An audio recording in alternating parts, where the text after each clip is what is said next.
ఆడ మగ సమానం. ఎవరి జీవితం వాళ్ళు అనుభవించాలి. పెళ్ళి అనే బ్యారికేడ్ మనకొద్దు. సహజీవనం చేద్దాం.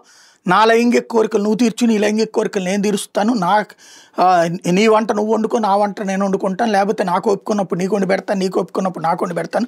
ఇందులో నువ్వు ఆడ కాబట్టి నేనే వండి పెట్టాలి, మగ కాబట్టి నువ్వు తిని కూర్చోవాలనడానికి కుదరదు. నీకు ఒప్పుకున్నప్పుడు నాకు వండి పెట్టి, నాకు ఒప్పుకున్నప్పుడు నీకు వండి పెడతాను. ఇందులో మన ఇద్దరం సమానమే అని గ్రహించాలి. అట్లాగే నీకు ఇష్టమైతే నా దగ్గరికి వస్తావు, నాకు ఇష్టమైతే నీ దగ్గరికి వస్తాను. ఇదే జీవితం, సహజీవనం.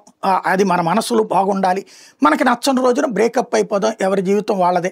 ఇది సహజీవనపు యొక్క సూత్రం.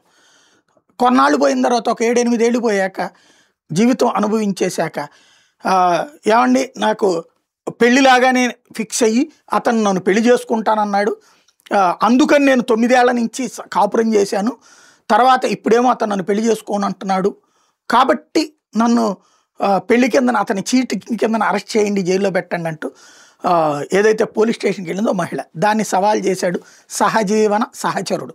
చేస్తే మదురై ధర్మాసనం ఆ కేసును కొట్టేస్తూ అదే అంది, మీ ఇద్దరికీ ఫ్యాషన్ అయిపోయింది. ఇప్పుడు యంగ్స్టర్స్కి సహజీవనం అనేది ఫ్యాషన్ అయిపోయింది, లైంగిక సంబంధం అనేది ఫ్యాషన్ అయిపోయింది.